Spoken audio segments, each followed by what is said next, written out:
નમસ્તે દર્શક મિત્રો, મુકામ જિંદગીમાં હું વૃંદા ઠક્કર આપ સૌનું સ્વાગત કરું છું. આપણી સાથે દીપલ મેમ જોડાયા છે, જેમને તમે સૌ જાણો જ છો. અને આપણી સાથે જોડાયા છે ડોક્ટર પ્રાચી મેમ, પ્રાચી શાહ, લેક્ટેશન કન્સલ્ટન્ટ, અમદાવાદમાં પ્રેક્ટિસ કરે છે. આપણે આની પહેલા એમનો એક બહુ સરસ મજાનો વિડીયો પોસ્ટ કર્યો છે. બહુ જ ઇન્ફોર્મેટિવ વિડીયો છે. હું આશા કરું કે આપ સૌએ જોયો જ હશે. આજે ફરીથી આપણી સાથે જોડાયા છે કારણ કે 1st to 7th ઓગસ્ટ, 1 થી 7 ઓગસ્ટ બ્રેસ્ટ ફીડિંગ વીક તરીકે ઓળખવામાં આવે છે, ઉજવવામાં આવે છે. તો મેમને રિક્વેસ્ટ કરેલી અને મેમ આપણી સાથે જોડાયા છે એમનો કિંમતી સમય કાઢીને, એટલે thank you very much ma'am. ફરીથી તમે સમય કાઢ્યો અને તમારી પાસેથી બહુ જ બધું જાણવાની અપેક્ષા છે. અને બ્રેસ્ટ ફીડિંગ વિશે ખાસ કરીને તમે લેક્ટેશન કન્સલ્ટન્ટ છો અને અત્યારે ઘણી બધી મિથ્સ હોય છે. નવી મોમ જે બને છે, નવી મમ્મીઓ, એ લોકોને ઘણા બધા કન્ફ્યુઝન હોય છે. ક્યારેક સાસુ કે મમ્મી કે મોટી બેન દ્વારા અમુક વસ્તુઓ સાંભળવામાં આવે અથવા ફોર્સફુલી પણ કરાવવામાં આવે, ત્યારે મમ્મીને ખ્યાલ નથી હોતો કે એમાંથી શું સાચું કે શું ખોટું. એટલે આ બધા જે કન્ફ્યુઝન્સ છે એ પણ તમારા નોલેજ થકી થોડા દૂર થાય એટલા માટે તમને એઝ અ ગેસ્ટ આજે આપણે બોલાવ્યા છે. તો over to you Prachi ma'am. Okay, thank you so much વૃંદાબેન. પહેલા તો થેન્ક યુ કે તમે આ પ્લેટફોર્મ મને પ્રોવાઈડ કર્યું, અને બીજું કે તમે પોતે આ પ્લેટફોર્મ પર આટલા એક્ટિવ છો.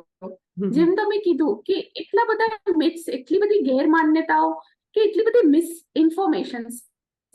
આ જે યુગ છે ઇન્ફોર્મેશન નો છે, પણ દેન ઇન્ફોર્મેશન મિસઇન્ફોર્મેશન પણ થઈ જતી હોય કે મિથ બી થઈ જતા હોય. તો તમે અને દીપલબેન જે આ કરી રહ્યા છો પ્રયાસ, કે ના જે સાચો પ્રયાસ છે, જેના માટે હું તમને ખૂબ ખૂબ કોંગ્રેચ્યુલેટ કરીશ અને વિશ કરીશ કે ખૂબ ખૂબ આપણો આ મુકામ જિંદગી આગળ પહોંચે અને ખૂબ મધર્સને હેલ્પ થાય.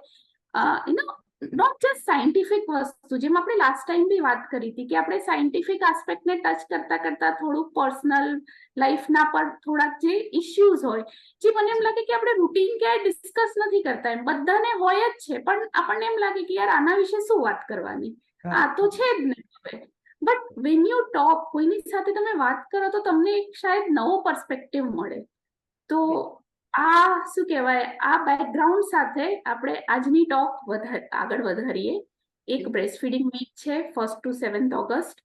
તો બ્રેસ્ટ ફીડિંગ ઉપર ફોકસ કરશું અને પછી ક્યાંક થોડું થોડું આપણે ઇન જનરલ તમારો કોઈક અનુભવ, મારો કોઈક અનુભવ એ વાત કરતા જઈશું. તો શરૂ કરીએ. યસ મેમ, બિલકુલ.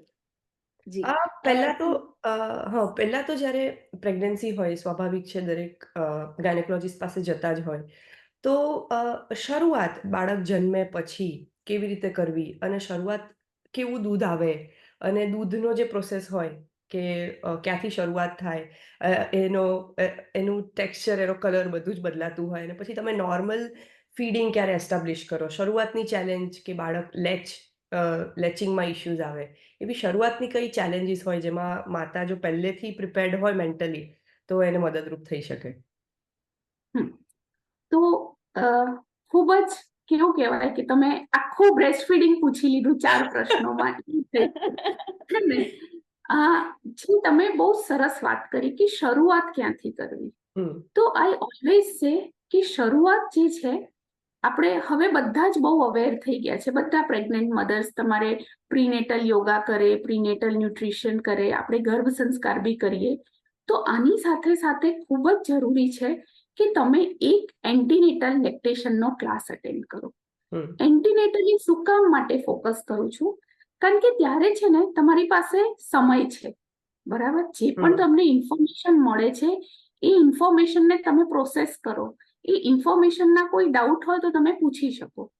એક વખત બાળક આવી ગયું ને, તો આપણે 3 મધર્સ થઈ ચૂક્યા છે, એટલે ખબર છે કે ફર્સ્ટ 72 hours ઓર ફર્સ્ટ 1 week તો એમ આપણે બધું જાણીએ છીએ, આપણે બાળક માટે પ્રિપેર છીએ, તોય એ જ્યારે આવી જાય છે તો એક અલગ જ એક અલગ જ સેન્સ હોય છે આપણું, એમ કે એક અલગ જ દિમાગમાં એક અલગ જ બધું ચાલતું હોય છે કે આખી નવી વસ્તુ સાથે અકસ્ટમ થવાનું. તો એ જે ફર્સ્ટ 7-10 weeks છે એ બધા માટે જ કિયોટિક હોય છે. First 7-10 days I would say, બરાબર? તો એના માટે સૌથી પહેલી વસ્તુ શું તમે કરી શકો, એ એન્ટીનેટલ એક ક્લાસ અટેન્ડ કરો. તમે થોડા પ્રિપેર થાઓ એના સાથે, તમને એક બેઝિક નોલેજ હોય. ઘણી વખત I have seen new mothers, અને આજકાલ બહુ જ કોમન છે, કારણ કે બધા ન્યુક્લિયર ફેમિલીમાં રહે છે. પહેલા તો કેવું હતું કે ઘરમાં કોઈકની ડિલિવરી જોઈ હોય. હવે તો એવું થઈ ગયું છે કે ઘણી વખત ન્યૂ મધર પોતાનું બાળક જ પહેલી વખત હાથમાં પકડતી હોય, રાઈટ? તો એક એન્ટીનેટલ થી તમે શરૂ કરો તો તમને એક બેઝિક નોલેજ આવે કે આના પછી શું થઈ શકશે, એક એન્ટિસિપેશન થાય. તમે કઈક વસ્તુ એન્ટિસિપેટ કરેલી હોય ને, તો તમે એને બહુ ઇઝીલી તમે એને ટેકલ કરી શકો. તમારું એન્ટિસિપેશન જ ના હોય તો આપણે ટેકલિંગમાં થોડુંક ડિફિકલ્ટ પડે. સો ધીસ ઇઝ એન્ટીનેટલ તમે કરો, પહેલી વસ્તુ. હવે જે તમારો પ્રશ્ન હતો કે મિલ્ક ક્યારથી આપવું, શાયદ that was what you wanted to ask, કે ઘણા એવું કહેતા હોય કે પહેલા 2-3 દિવસ તો દૂધ જ નથી, આવશે જ નહીં, બરાબર? પછી ઘરના ઘણા વડીલો એવું કહેતા હોય, આવશે ત્યારે તું કરાવજે ને, ત્યારે તો બાળક લઈ લેશે ને, બરાબર? મેં કાલે જ આવું એક જોયું કે ફર્સ્ટ 6 days બાળકને બ્રેસ્ટ પાસે રાખ્યું જ નહીં. મેં કીધું કેમ? તો કે ઘરના બધા વડીલો એવું કીધું, આવશે તો લેશે ને, કે આવતું જ નથી તો આપ્યું જ નહીં. એટલે હવે 10th ડે ઉપર બાળક પોતે કન્ફ્યુઝ છે કે બ્રેસ્ટ ઉપર એને શું કરવાનું. સાચી વાત છે, બરાબર છે. So the ideal time for breast feeding is immediately after birth. જેવો જન્મ થાય એવું તરત જ તમારે બાળકને બ્રેસ્ટ ફીડિંગ કરવાનું. નોર્મલ ડિલિવરી હોય તો બી આ જ વસ્તુ છે, સિઝેરિયન હોય તો બી આ જ વસ્તુ છે. શું કામ એવું? કારણ કે બાળક જ્યારે જન્મે ને તો એ તો મેન્ટલી પ્રિપેર થઈને જ આવ્યું છે કે મારે મોઢું ખોલીને મમ્મીના બ્રેસ્ટ ઉપર સકિંગ કરવાનું છે. પણ જ્યારે એને આ વસ્તુ નથી મળતી, પછી બધા કન્ફ્યુઝનની શરૂઆત થાય છે. સો ફર્સ્ટ એવા બધા સ્ટડીઝ થયા કે બાળકને જો બ્રેસ્ટ ઉપર મૂકવામાં આવે જન્મ પછી તરત જ, બરાબર, નોર્મલ ડિલિવરી હોય કે સિઝેરિયન ડિલિવરી હોય, વિધિન એન અવર એ પોતે લેચ કરી લે.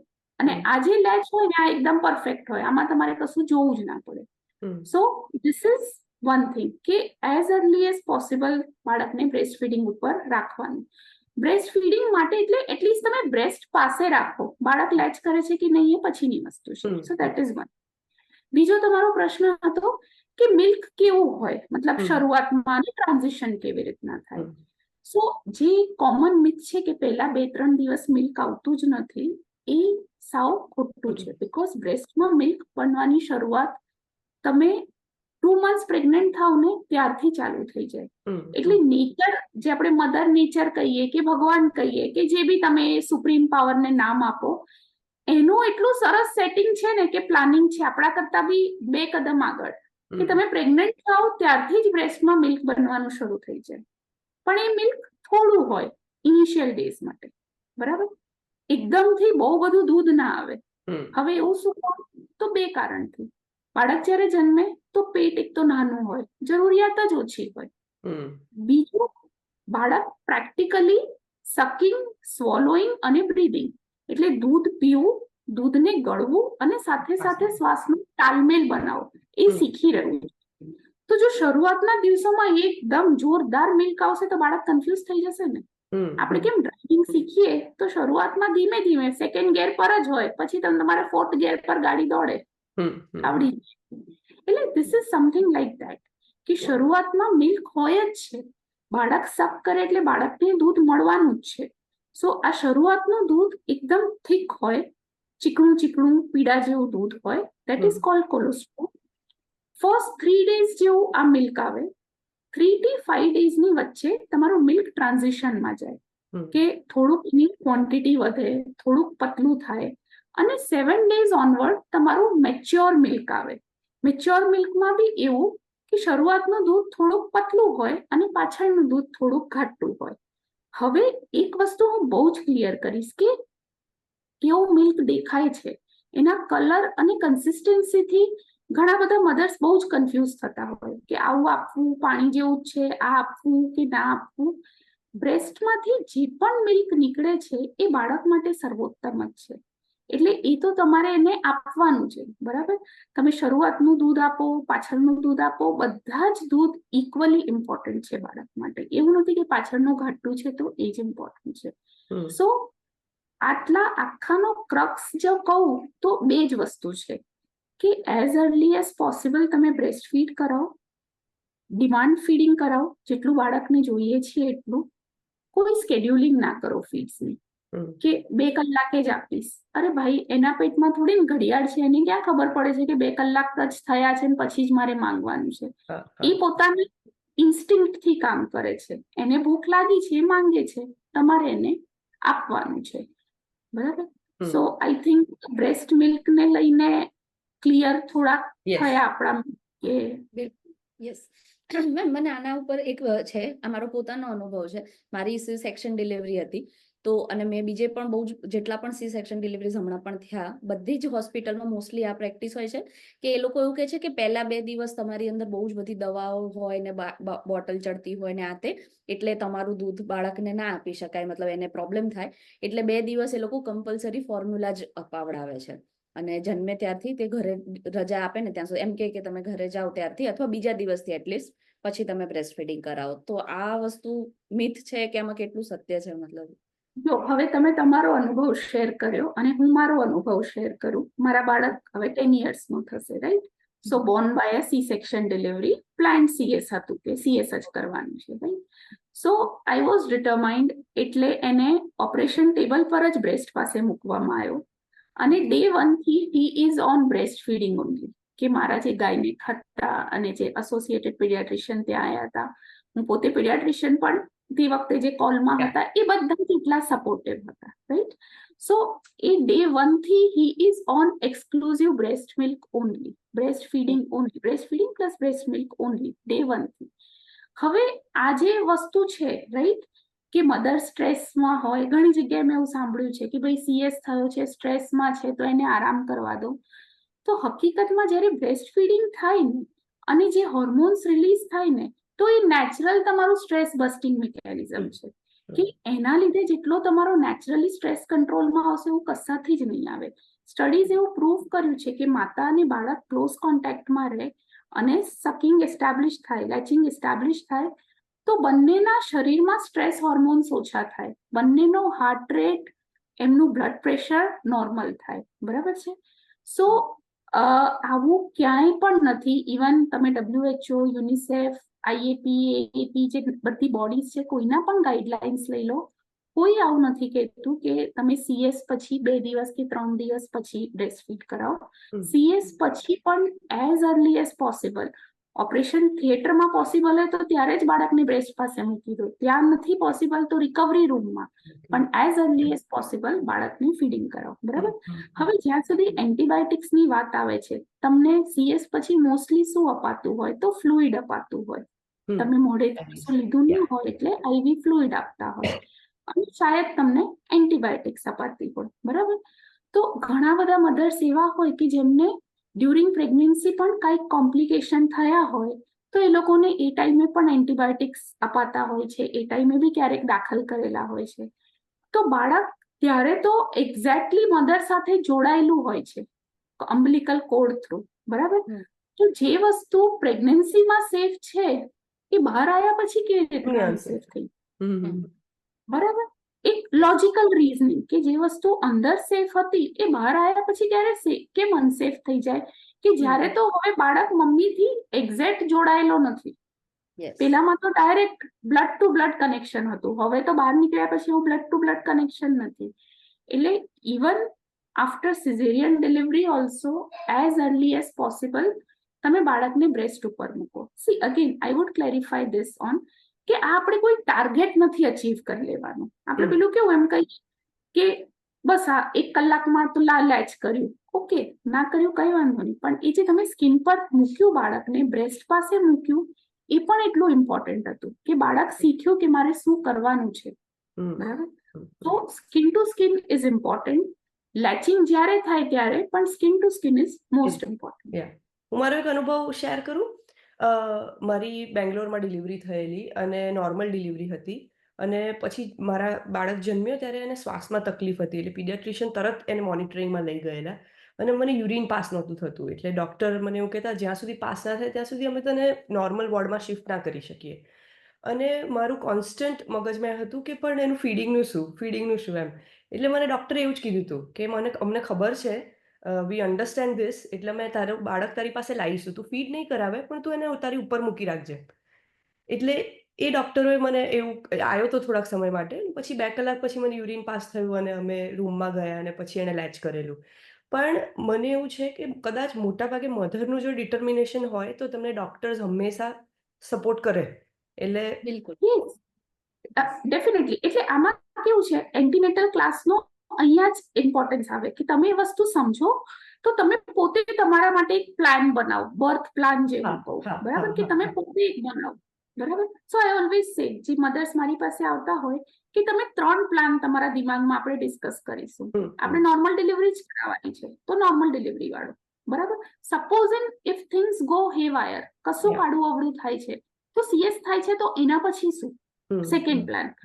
અને ત્રીજો પ્લાન કે ડિલિવરી કેવી રીતના બી થાય, પણ સપોઝ કોઈ કારણસર બાળક તમારી પાસે નથી આવતું, બાળકને NICU માં દાખલ કરવું પડશે તો શું, તો આ આપણો પ્લાન સી છે, સાચી બરાબર. વાત છે. સો આ બધી વસ્તુઓ કેવું છે કે તમે અગાઉથી પ્રિપેર કરો. હવે તમારી ડિલિવરી થઈ ગઈ છે, સી આપણે બધાએ CS તમે નોર્મલ બી કરી છે, તો we know how exhausted even we are after delivery, yes. બરાબર. હાઉ એક્ઝોસ્ટેડ, થાકી ગયા છીએ, એક્સાઇટેડ છીએ, વરીડ છીએ, એટલા બધા મિક્સ ઇમોશન્સ ચાલતા હોય ને ત્યારે તો, ટ્રુ. બરાબર છે. તો આ બધું પહેલેથી તમે ડિસાઈડ કરીને રાખેલું હોય ને તો થોડુંક તમારા માટે ઈઝી થઈ જતું હોય છે. હા, સાચી વાત છે. મેમ, આપણે થોડી મિથ્સ ઉપર વાત કરવી હોય તો તમે ઇલેક્ટ્રિશિયન કન્સલ્ટન્ટ છો અને પીડિયાટ્રિશિયન છો, તો તમારી પાસે એવા કેવા અમુક યુનિક કેસીસ આવ્યા હોય કે તમને એમ થાય કે અચ્છા આવું બી લોકો માને છે કે આ હા. બિલકુલ ખોટું છે, છતાંય આવી પ્રેક્ટિસ ચાલે છે બધાના ઘરમાં, એમ તો એવા કોઈ વિશે વાત કરો ને. બિલકુલ. જો હા. એકદમ શરૂઆતથી શરૂ કરો તો સૌથી પહેલું જેના વિશે આપણે વાત કરી કે પહેલા 2 દિવસ તો દૂધ આવતું નથી, દૂધ આવશે પછી જ બાળકને વળગાડવાનું, તો એ તો હવે આપણે ક્લિયર થયા કે બાળક જેટલું લેશે એટલું બ્રેસ્ટ મિલ્ક બનાવશે, ડિમાન્ડ અને સપ્લાય, બરાબર. બાળક જ્યારે જન્મે તો એને એવી રીતના એનું પ્રોગ્રામિંગ થયેલું હોય, પ્રોગ્રામિંગ શબ્દ યુઝ કરીશ કે એવી રીતના એના મગજમાં હોય કે મારે બ્રેસ્ટ ફીડિંગ કરવાનું છે, એટલે એની બધી તૈયારી એ રીતની હોય કે મારે મોટું મોઢું ખોલવાનું છે, જીભ બહાર લાવવાની છે, નિપ્પલ એરિયોલા પકડીને લેચ કરવાનું છે, બરાબર. હવે આમાં ગડબડ થાય તો એનું પ્રોગ્રામિંગમાં બધું ગડબડ થતું જાય, બરાબર. સો એ એક વસ્તુ હતી. બીજો જે બહુ જ કોમન મિથ છે કે એવરી ટાઈમ ફીડિંગ થાય ને એટલે નિપ્પલને એરિયોલાને ક્લીન કરવાના, સાફ કરવાના, બરાબર. હવે થોડાક વધારે એડવાન્સ મધર હોય તો એ શું કરે, પેલું શું કહેવાય, વાઇપ્સ જે મળતા હોય છે એનાથી સાફ કરશે કે આપણે એકદમ હાઇજીન મેન્ટેન કરીએ.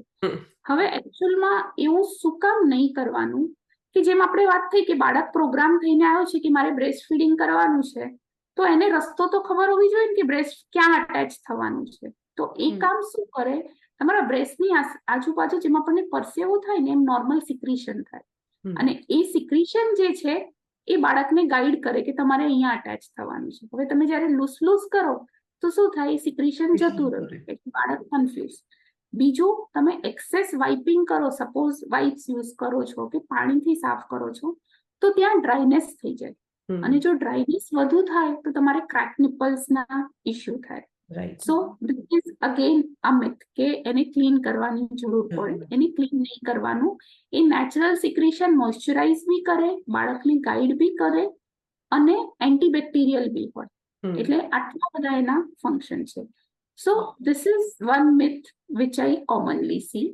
સેકન્ડ, ભરાઈ ગયું હોય ધાવણ તો બાળકને નહીં આપવાનું, એન્ગોર્જમેન્ટ થાય તો એ મિલ્ક બાળકને નહીં આપવાનું. હવે એન્ગોર્જમેન્ટ થાય, ઓલમોસ્ટ બધા ફિમેલ્સને જ એન્ગોર્જમેન્ટ, કોઈકને વધારે કોઈકને ઓછું, બધાને ડિલિવરીના 3જા કે 5મા દિવસે, જે મેં પહેલા વાત કરી કે તમારું ટ્રાન્ઝિશન આવે, જે થોડું દૂધ હોય એમાંથી મિલ્ક વધે, તો એ ભરેલું દૂધ બાળકને ના અપાય. તો એ અગેન એક મિથ છે કે એન્ગોર્જ મિલ્ક પણ બાળક માટે એટલું જ યુઝફુલ છે, તમે બિલકુલ એને આપી શકો, બરાબર.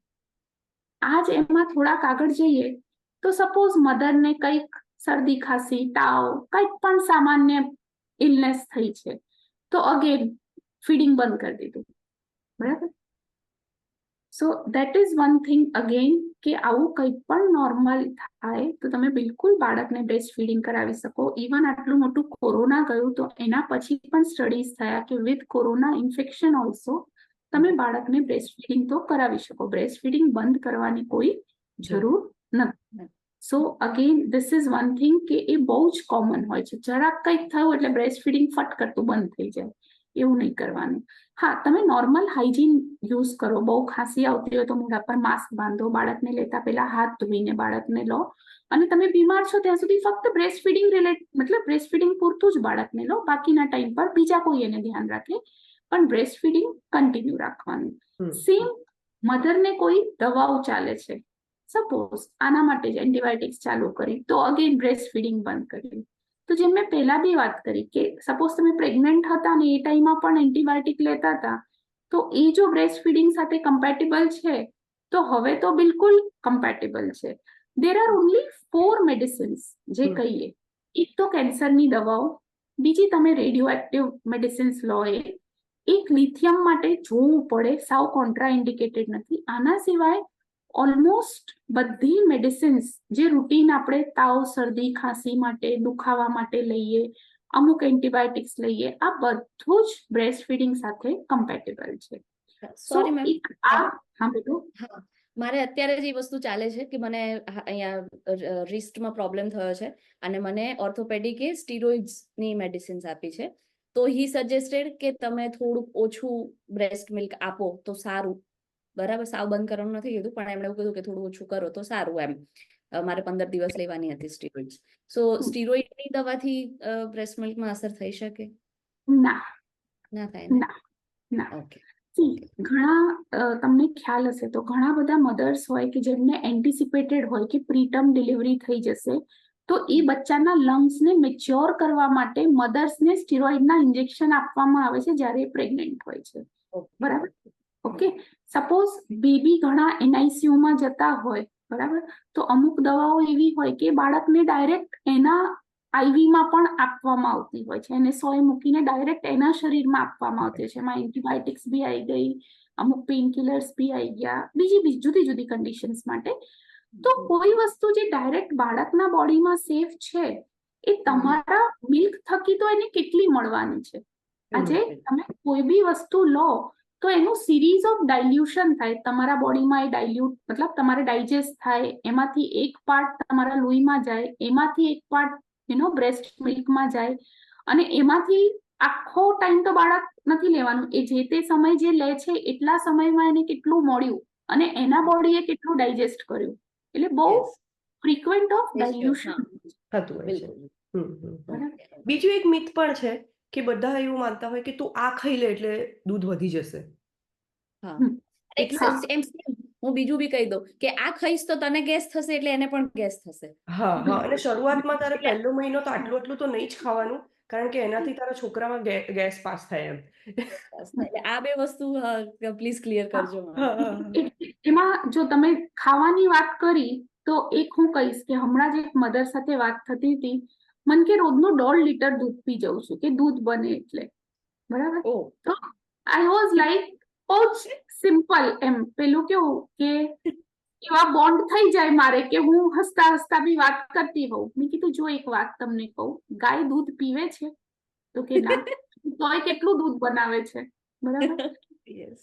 દરેક વસ્તુ એક માપમાં સારી, બરાબર. કોઈ બી વસ્તુનો અતિરેક, કશું બી અતિરેકમાં નથી સારું. ઓકે, સો એક માપમાં બધી વસ્તુ સારી. That is one thing. એટલે દૂધ બનાવવા માટે 1.5 લીટર દૂધ પીવું એના કરતા વધારે તમે લેચિંગ પર ફોકસ કરો, કારણ કે બ્રેસ્ટ તો ડિમાન્ડ અને સપ્લાય પર કામ કરે છે. જેટલું ડિમાન્ડ એટલું સપ્લાય કરવાનું છે.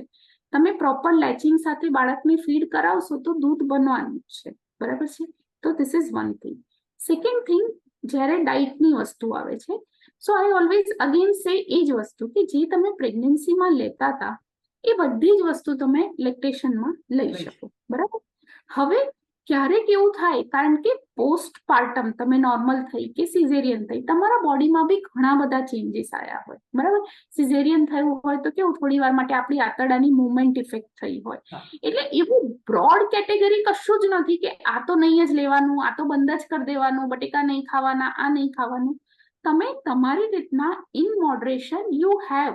તમને એવું લાગે કે મને માફક નથી આવી રહ્યું તો થોડા દિવસ પછી એને લો. પણ બ્રોડલી મેં ઘણાને જોયું છે, હમણાં જ એકને જોયું કે 15 દિવસથી એ રોજ સાંજે એટલું દલિયા જ ખાય છે. મેં કીધું કેમ? એટલે મેં એને પૂછ્યું, મેં તો આટલો બધો ભાવે છે એમ કે 15 દિવસથી ખાવ છો? મને કે ના, કંટાળી ગઈ છે. તો મેં કીધું યુ કેન હેવ એનીથિંગ. એટલે પછી હું એમ કઈ બોલી કે તમે દલિયા, મેડમ હવે દલિયાનું નામ જ નહીં લેતા, ખાવું જ નથી મારે દલિયા.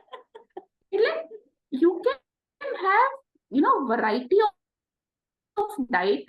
તમે જેટલું વેરાયટી ખાશો એટલું વેરાયટી બાળકને પણ એક ટેસ્ટ મળશે. ચોક્કસ. તો જ્યારે 6 months પર આપણે એના સોલિડ સ્ટાર્ટ કરશું તો એ બી વધારે રેડી છે સોલિડ્સ ખાવા માટે. સાચી વાત છે. એટલે પછી ઇન જનરલ ઘરની જે ડાઇટ છે, હા, ઘરની જે રૂટીન તમારી ડાઇટ છે એ તમે લઈ શકો. Yes, that goes without saying કે પ્રોસેસ ફૂડ બહુ બધા યસ, કેમિકલ્સ વાળું છે, એ બધું તમે યસ અવોઇડ કરો. પણ ઘરનું નોર્મલ જે આપણે રૂટીન ખાતા હોઈએ એ બધું જ તમે ખાઈ શકો છો. વાહ. બીજો એક સવાલ એ પણ છે કે મેં મારા ઘણા મિત્રો પાસેથી પણ સાંભળ્યો છે કે જ્યારે શરૂઆત થાય ત્યારે બાળક લાંબો સમય માટે દૂધ પીવે, જેમ કે 15 મિનિટ પીવે, અને પછી જેમ મોટું થતું જાય એમ 2-3 મિનિટમાં કે 4-5 મિનિટમાં જ દૂધ પીવાનું છોડી દે. એટલે એ લોકો એવો ટાઈમ બનાવ્યો હોય કે ના 10 મિનિટ તો એને પીવું જ જોઈએ, એટલે એને એ વખતે ફોર્સ ફીડ પણ કરાવતા હોય. એટલે એના વિશે પણ તમે કશું કહેશો તો મદદરૂપ થશે. બિલકુલ બિલકુલ. આ અગેન એક મિથ છે કે 20 મિનિટ્સ શરૂઆતના તબક્કે માટે કહું કે 20 જ મિનિટ એક બાજુ બ્રેસ્ટ ફીડ કરાવવાનું, પછી 20 મિનિટ પછી બીજા બ્રેસ્ટ ઉપર શિફ્ટ કરી દેવાનું. સો કેવું હોય કે એવું ફિક્સ ના હોય, બરાબર, કે બાળકે 20 મિનિટ જ બ્રેસ્ટ ફીડ કરવાનું, કે 20 મિનિટથી વધારે કરે છે ને મતલબ એ ભૂખ્યું રહે છે. સો ઇનિશિયલ ફર્સ્ટ 6 વીક્સ જે કહીએ, જે આપણે બ્રેસ્ટ ફીડિંગ છે ને, એ આપણે એવું છે કે ફર્સ્ટ 6 વીક્સનું ડિફરન્ટ હોય, એના પછીના 2-3 મહિનાનું અલગ હોય ને એના પછીનું અલગ હોય, રાઈટ? કારણ કે જેમ જેમ બાળક મોટું થતું જાય છે એમ એમ એ વધારે એના બધા સ્કિલ્સ મેચ્યોર થતા જાય છે. એક નોર્મલ વસ્તુમાં કહું, તમને એક્ઝામ્પલ આપીને સમજાવું કે તમે જ્યારે રોટલી બનાવવાની શરૂઆત કરો તો શરૂઆતમાં રાઉન્ડ બી ના બને, તમારી સ્પીડ બી ના આવે.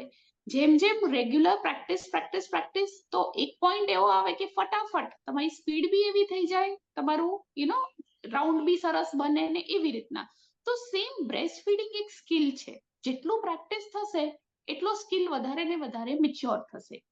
તો શરૂઆતમાં ફર્સ્ટ 6 વીક્સ બાળક 10 મિનિટથી લઈને 45 મિનિટ સુધી પણ બ્રેસ્ટ ફીડ કરી શકે છે. ધીસ ઇઝ ઓલ્સો નોર્મલ, બરાબર?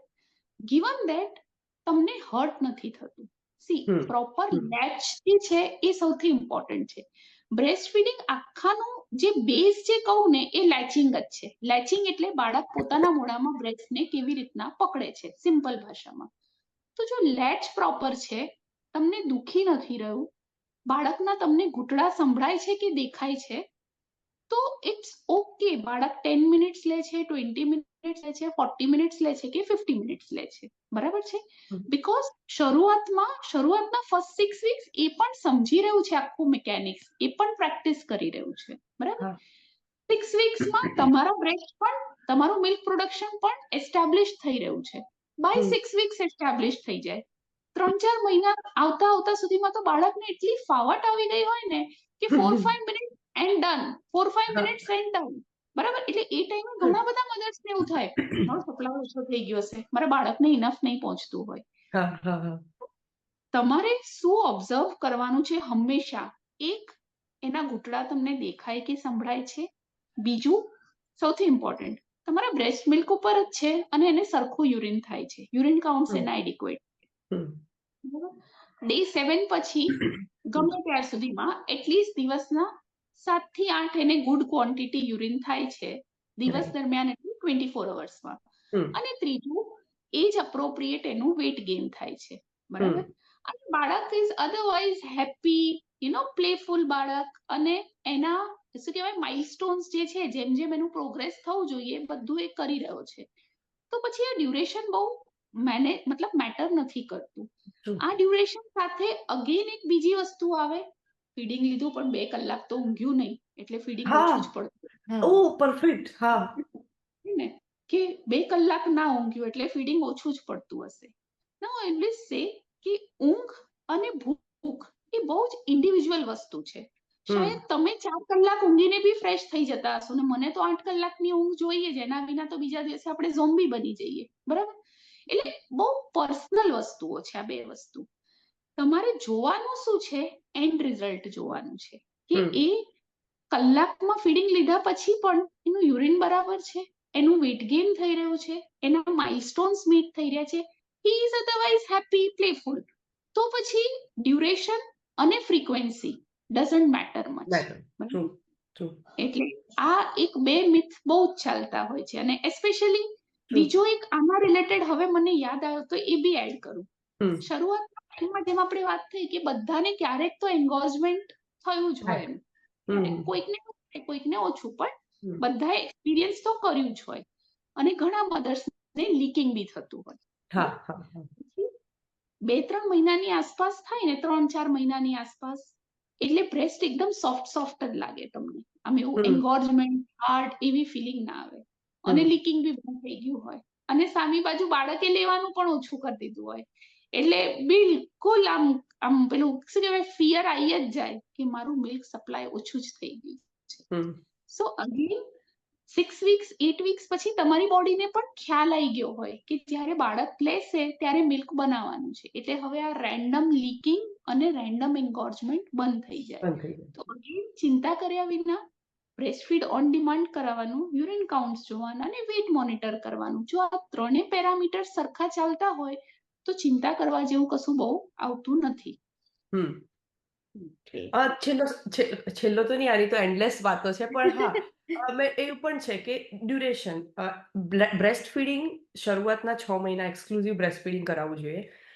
મેં મારી ફ્રેન્ડ મને એવું બી કહેતી હતી કે મારું ફીડ ઓછું પડે છે ને, એટલે હવે 5મા મહિનાથી મેં ફોર્મ્યુલા ફીડિંગ આપું છું, અને ડોક્ટરે કીધું કે રાત્રે પીવડાઈને સુવાડશો ને તો આખી રાત સરસ ઊંઘશે. એટલીસ્ટ એટલે આને હું થોડો મોડિફાઈ કરીશ કે મેં ઘણાના એવા સાંભળ્યા હોય કે રાત્રે આપી દઈએ છે એટલે શું એ વ્યવસ્થિત રાતના સુઈ જાય. Specially first 6 weeks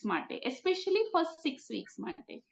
so again I would say breast feeding demand અને સપ્લાય પર ચાલે છે. જેટલો ડિમાન્ડ હશે એટલો સપ્લાય થશે.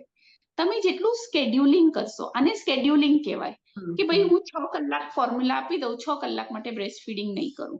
તો તમે એસ્પેશિયલી ફર્સ્ટ 6 વીક્સની વાત છે કે જ્યારે તમે સ્કેડ્યુલિંગ કરો તો એ તમારા મિલ્ક ક્વોન્ટિટી ઉપર અફેક્ટ કરે. બ્રેસ્ટ મિલ્ક બનવાનું જે છે એ આખું હોર્મોનલ ડ્રીવન છે. 2 હોર્મોન્સ કામ કરે, એક પ્રોલેક્ટિન, એક ઓક્સિટોસિન. પ્રોલેક્ટિન દૂધ બનાવે, ઓક્સિટોસિન તમારું લીકિંગ કે આપણે લેટ ડાઉન જે કહીએ એ કરે. તો પ્રોલેક્ટિનનું મેક્સિમમ સિક્રેશન જ રાત્રે થાય છે. સો હવે રાત્રે જો તમે બ્રેસ્ટ ફીડ ન કરાવો, ફોર્મ્યુલા આપી દો કે ભાઈ એ લાંબુ સૂઈ જાય, તો પછી શું થશે? એ પ્રોલેક્ટિનનું જે કામ છે એ ઓછું થઈ જશે, તમારું મિલ્ક પ્રોડક્શન અફેક્ટ થશે. સેકન્ડ થિંગ કે mostly it is a myth only કે આઈ સે પરસીવ્ડ પ્રોબ્લેમ રાધર દેન અ રિયલ પ્રોબ્લેમ કે મિલ્ક ઓછું થઈ ગયું છે, બરાબર? તો તમે ઓન ડિમાન્ડ ફીડ કરાવી રહ્યા છો, તમે સ્કેડ્યુલિંગ નથી કરી રહ્યા, તો 6 મંથ સુધી મિલ્ક ઇનફ જ હોય છે, બરાબર? 6 મંથ પછી આપણે શું કામ એડ કરીએ છીએ? બીકોઝ ધેન બાળક ગ્રો કરે છે, એ ગ્રોઈંગ નીડ્સને મીટ કરવા માટે તમારે એડ ઓન કરવું પડશે 6 મંથ કમ્પ્લીટેડ ઉપર. અને બાળકના આંતરડા ને બધું પણ એના એવી રીતના જ બધું છે કે 6 મંથ પછી જ એટલા મેચ્યોર થાય કે બહારની સોલિડ્સ વ્યવસ્થિત રીતના એક્સેપ્ટ કરી. બરાબર? આપણે જમીએ તો આપણે બેસીને જમીએ છીએ. મોસ્ટલી બધા બાળક 6 મહિના પછી જ બેસતા શીખે. એના પહેલા જ્યારે તમે આપો તો મોઢામાં લઈને રેડવા વાળું જ કરો છો. આપણને ગમે એવી રીતના. એટલે ધ થિંગ ઇઝ ધેટ કે exclusive breast feeding for 6 months, આને હું થોડોક હજુ એક્સટેન્ડ કરું કે 6 મહિના પછી હવે તો ધાવણમાં કશું હોતું જ નથી, પાણી જ હોય છે. એક્ઝેક્ટ આ જ વર્ડ કે હવે તો કશું મળવાનું જ નથી, કે પાણી જ હોય છે, બરાબર? સો 6 months to 1 year નો જે ગાળો છે ને, એમાં પણ બ્રેસ્ટ મિલ્કમાં એટલી કેલરીઝ, એટલા ન્યુટ્રિશન હોય કે 1/3 ઓફ તમારી રિક્વાયરમેન્ટ એ પૂરી કરી શકે. પહેલી વસ્તુ. બીજી વસ્તુ, બ્રેસ્ટ મિલ્કમાંથી જે લાઈવ સેલ્સ તમને મળે છે, તમને બીજે ક્યાંય નથી મળવાના. બરાબર. ત્રીજી વસ્તુ, જેમ બાળક મોટું થાય ને, નેચર આમ એટલું સરસ છે ને, એમ તમે બ્રેસ્ટ મિલ્ક એટલું જ આમ એનું હમ કોમ્પોઝિશન તમે જુઓ ને તો તમને એમ થઈ જાય કે કેવી કેવી કુદરતની કરામાત છે આ. કે પ્રીટર્મ બાળકની મમ્મીનું દૂધ અલગ હોય, ટર્મ હમ બાળકની મમ્મીનું દૂધ અલગ હોય, તમારું દિવસે અલગ હોય, રાત્રે અલગ રાત્રે હોય, બરાબર. 1 યર પછીનું તમારું મિલ્કનું કોમ્પોઝિશન જુદું હોય. હમ એમાં છે ને રોગ પ્રતિકારક શક્તિના તત્વો વધી જાય, વ્હાઇટ હા બ્લડ સેલ્સ જે આપણે કહીએ ને. તો કેમ 1 થી 2 વર્ષની વચ્ચે બાળક સૌથી વધારે બીમાર બીમાર પડે, પડે બીકોઝ ચાલતું થઈ ગયું હોય એટલે આખા ઘરમાં ફર્યા કરે, બધું એક્સપ્લોર કર્યા કરે, યસ એ બધું હમ બરાબર. ફર્સ્ટ 6 months 9 months તમે ખોડામાં જ બેડ ઉપર જ રાખેલો હોય એટલે લિમિટેડ એક્સપોઝર હોય. હા તો હા એને ટેકલ કરવા માટે નેચર એવું કર્યું કે 1 to 2 યરમાં તમારા એન્ટીબોડીઝ વધાર્યા, કે બાળકને કઈ આવું કઈ થાય તો બાળક પોતાની રીતના જ ટેકલ કરી લે, એને હમ રેડીમેડ એન્ટીબોડી મળી વાહ ગયા, બરાબર. હમ એટલે એક્સક્લુઝિવ ફોર 6 months, એક્સટેન્ડેડ જે આપણે કહીએ કે ઘરનું સોલિડ્સ બધું તમે પ્રોપર ઘરનું ફેમિલી મીલ્સ જે છે બાળકને appropriate without salt and sugar, hmm એ તમે 6 months પછીથી ચાલુ કરો, બાળકના 6 months કમ્પ્લીટ થાય એના પછી. સાથે સાથે બ્રેસ્ટ ફીડિંગ કરાવવાનું. હવે રેકમેન્ડેશન્સ અત્યારે તો એટલા છે કે તમારે એટલીસ્ટ ફર્સ્ટ 2 years સુધી બ્રેસ્ટ ફીડિંગ કરાવવું, યસ એના બિયોન્ડ જેટલું તમારે કરવું છે એટલું, but hmm at least first 2 years સુધી બ્રેસ્ટ ફીડિંગ કરાવવું જોઈએ. યસ હવે કદાચ છેલ્લો સવાલ લઈશ લેવો છે. યસ સોરી યસ બરાબર. છેલ્લો એ છે કે હવે આપણે બ્રેસ્ટ ફીડિંગની વાત કરી તો આપણે વીનિંગની પણ વાત કરવી જોઈએ કે દૂધ કેવી રીતે છોડાવવું બાળકને. અને અ, મને યાદ છે મારો દીકરો 2.5 વર્ષ સુધી એણે દૂધ પીધું છે અને અમે બહુ પ્રેમથી, મને બહુ જ ગમતું એટલે અમે બંને પીતા અને મને બધા એવી સજેશન. સોરી. એન્જોય કરતા, એન્જોય એન્જોય કરતા. કરતા, ખૂબ એન્જોય કરતા, હા. અને મને બધા એવું કહેતા હતા કે 2.5 વર્ષ હજી એક કામ કર, મરીનો પાવડર લગાવી દે. મને થયું કેમ? એટલે એમ કે એવી રીતે છોડાવી દે અથવા તો અમે 3-4 દિવસ તું દૂર જતી રહે કે એ છોડી દેશે. એટલે આ વસ્તુ કે વીનિંગ જ્યારે તમે બાળકને દૂધ છોડાવો છો કોઈ કારણસર, કે કદાચ નોકરી જવાનું થાય કે મમ્મી કંઈ પણ કારણ કોઈ પણ હોઈ શકે, તો એને કઈ રીતે બાળકને તમે દૂધ છોડાવવું, એના વિશે તમે થોડુંક કહો. ઓકે. હવે કેટલું બ્રેસ્ટ ફીડિંગ મતલબ ક્યારે, જેમ તમે તમારો શેર કર્યો કે 2.5 years, right. I had breast fed my child for 3.5 years, 3.5 હમ વર્ષ સુધી એને મેં ફીડિંગ કરાવેલું છે, હમ રાઈટ. હમ અત્યારે મારા ત્યાં ઘણા આવે ને તો દાદી નાની પણ સાથે આવે, તો હા વચ્ચે જ કોઈ કહેતું હતું કે જે અત્યારે ન્યૂ ફાધર છે કે આને તો 5-6 વર્ષ સુધી કે ફીડિંગ કરેલું છે, એવી હમ રીતના. હમ એટલે એટલે કેવું છે કે કેટલું કરાવવું ને, ગાઈડલાઇન્સ અત્યારે ફર્સ્ટ 2 years ના છે, બરાબર, હા કારણ કે એનું તમને લોજિકલ રીઝનિંગ આપ્યું. યસ હવે એના બિયોન્ડ કેટલું કરાવવું છે ને, એ કેવું છે જેમ તમે વાત કરી કે દરેકનું ઇન્ડિવિજ્યુઅલ છે, મધર બેબીનું બોન્ડ કેવું છે, તમારા બીજી સપોર્ટિંગ પરિસ્થિતિઓ કેવી છે, હા બરાબર. હા હા હવે કોઈકને જોબ જોઈન કરવું છે અને it is not feasible, right. Yes તો yes after 2 years weaning, yes, but weaning process કેવો હોવો જોઈએ, જેન્ટલ હોવો જોઈએ, હમ કે બાળકને તમે એમાં ઇન્વોલ્વ કરો. સી અત્યાર હમ સુધી તમારું અને બાળક બંનેનું હતું, it was a team yes work. હવે યસ એકદમથી તમે નિર્ણય લઈ લો, પેલાને તો ખબર જ ના હોય, એટલે રાતોરાત એનું તો આખું દુનિયા જ ફરી ગઈ, હા રાઈટ. હા હા હા હા બીકોઝ ફક્ત ખાવા માટે નથી, it is way more than that. Hmm બાળકને emotional support, sense of security, એના માટે છે, it is way more than that. તો આપણે એવું કરવું પડે કે આપણે એને એ રીતના મેન્ટલી પ્રિપેર કરવો પડે કે હમ હવે તું એટલું સક્ષમ થયો છે કે આના સિવાય પણ you can tackle things. Yes એટલે કોઈ બી પ્રોબ્લેમનો હલ કમ્યુનિકેશન છે, એ હું બહુ હમ દ્રઢપણે માનું છું કે હમ ગમે તેટલી મોટી વસ્તુ હોય, બે તમે વાત કરો તો એનો કંઈક તો નિવેડો નીકળે છે, હા હા બરાબર. હા એટલે જેન્ટલ વિનિંગ થવું જોઈએ. મેં આજે હમ નક્કી કર્યું મારે દૂધ છોડાવવું છે ને કાલથી હું બંધ કરી દઉં, હું એ મતની નથી. કે ટ્રુ મને કેવું લાગે કે ઇટ વોઝ એટલું સરસ હતું તો આપણો એનો એન્ડિંગ પણ સરસ હોવો સરસ જોઈએ, હોવું જોઈએ, હાસ તો બરાબર ને. તો તમે જેન્ટલ વિનિંગ કરાવો, એના માટે તમે કમ્યુનિકેશન કરો. પહેલા બાળકને કહો કે હવે આપણે આવું કરવાનું છે, તો એને તમે હમ મેન્ટલી પ્રિપેર કરો છો. એના પછી તમે પોસ્ટપોનમેન્ટ કરી શકો કે હમ ફીડ્સ અત્યારે નહીં, પછી આપણે નંબર હા ઓફ ફીડ્સ ઓછા કરીએ, બરાબર? હા અને એ ટાઈમે તમે એને બીજી કોઈ વસ્તુમાં ડાયવર્ટ કરી શકો એમ, બરાબર? હમ કે મોસ્ટલી જેમ મોટા થાય બાળકને સુવા માટે વધારે જોતું હોય છે, કે હા સૂતી હા વખતે વાઇન્ડ ડાઉન આપણે કહીએ કે આમ રિલેક્સ થઈ જાય ને સુઈ જાય. તો તમે એને બીજી કોઈ આખું તમારું એવું રિલેક્સિંગ સ્લીપિંગ સ્કેડ્યુલ કે ભાઈ તમે એને બાથ કરાયું, એને કપડાં ચેન્જ કરાયા, રૂમમાં એવું એટમોસ્ફિયર ક્રિએટ કર્યું, એમ્બિયન્સ ક્રિએટ કર્યું, અને પછી તમે એને કોઈ વાર્તા કહો છો ને એવી રીતના ધીમે ધીમે એને વાઇન્ડ ડાઉન કરો છો. સો આ જ્યારે તમે વીનિંગ સ્ટાર્ટ કરો તો મારા હિસાબથી એ વિચારો એના પછી એ 3-4 મહિનાની પ્રોસેસમાં પ્રોસેસ છે. જેન્ટલ વીનિંગ થતું હોય, હમ બરાબર? હમ હમ હમ. હવે again this is something which is very personal વસ્તુ, એમ કે True. તમને કેવી રીતના કરવું છે. So this was gentle weaning. પછી જે તમે કીધું કે સડન વીનિંગ, કે ભાઈ હવે કાલથી બધું બંધ જ, તો એના માટેના બધા જે રસ્તા છે કે એવી રીતના છે. સો અગેન આ એવું નથી કે હું મારી ચોઇસ ઓર મારું થિંકિંગ કોઈના ઉપર ફોર્સ કરી શકું. ઇટ ઇઝ યોર થિંકિંગ કે how you want to go ahead with it. Yes એટલે યસ એ ઇન્ડિવિજ્યુઅલ બધાનું થિંકિંગ આવશે.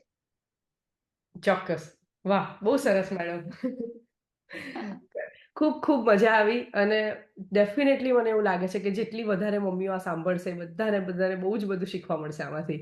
બિલકુલ બિલકુલ. Thank you so much. Thank you. તમારો ટાઈમ તમારા માટે લોકો સાથે વાત કરવી પેલું કેવું છે કે આપણે સમયનો ખ્યાલ જ નથી રહેતો, કે સમય તો ભાગ્યા જ હા કરે છે ને આપણી હા વાતો હા. ખૂટતી જ નથી એમ. Yes, thank you ma'am, thank you. પણ ફરીથી ખરેખર વી આર સો ગ્લેડ કે તમે આટલા બિઝી સ્કેડ્યુલમાંથી ટાઈમ કાઢ્યો અને આટલું સરસ માહિતી, આટલી સરસ રીતે તમે આપણે છેલ્લે જેન્ટલ વિનિંગની વાત કરી, તમે કેટલું જેન્ટલી બધી વાત મૂકી. અને મેં ગયા વિડીયોમાં પણ આ જ કીધું હતું, હું ફરીથી એ જ કહું છું કે એકદમ શીરાની જેમ ગળે ઉતરી જાય ને એવી રીતે તમે બધી વસ્તુ કહો છો, એટલે હા હા હા હા. બહુ ઈઝી રહે સમજવા માટે પણ એમ. એટલે Yes. મને એવું જ લાગે કે ટેકનિકલ કરતા આપણે આવી રીતના કરીએ તો એ વધારે કનેક્ટ ચોક્કસ. પણ થયું હોય હા એવું લાગે. હા હા હા. બિલકુલ બિલકુલ. અને big thanks to both of you thank કે યુ. નાના બાળકો સાથે, કે જેમના હજુ તો સ્કૂલે બી નથી ગયા, અમારા તો ઠીક છે સ્કૂલે રવાના કરી દીધા, એમના સાથે તમે આ મેનેજ કરો છો. સોસાયટી માટે આપણે કંઈક કરીએ તો બહુ કમેન્ડેબલ વસ્તુ છે. સો big round of applause for both of you. Thank you. અને મુકામ જિંદગી જે છે એ ખૂબ ઊંચા શું કહેવાય શિખરો સર કરે એવી મારી શુભેચ્છાઓ છે. Thank you. Thank you thank madam. You ma'am. બસ તમારો આપણે આવો ફરી સપોર્ટ પાછું મળે અને આટલા સરસ. બિલકુલ બિલકુલ યસ. ફરી પાછું જ્યારે પણ તમને ક્યારેક ચોક્કસ લાગે કે આપણે કંઈક વસ્તુ પર વાત કરવી છે તો બિલકુલ તમારી સાથે તો ઇટ ઇઝ ઓલવેઝ ફન. બરાબર ને? ચોક્કસથી આપણે કરશું. મળીશું, બહુ જલ્દી મળીશું મેમ. ચાલો બાય બાય. Okay, by. ચાલો આવજો આવજો.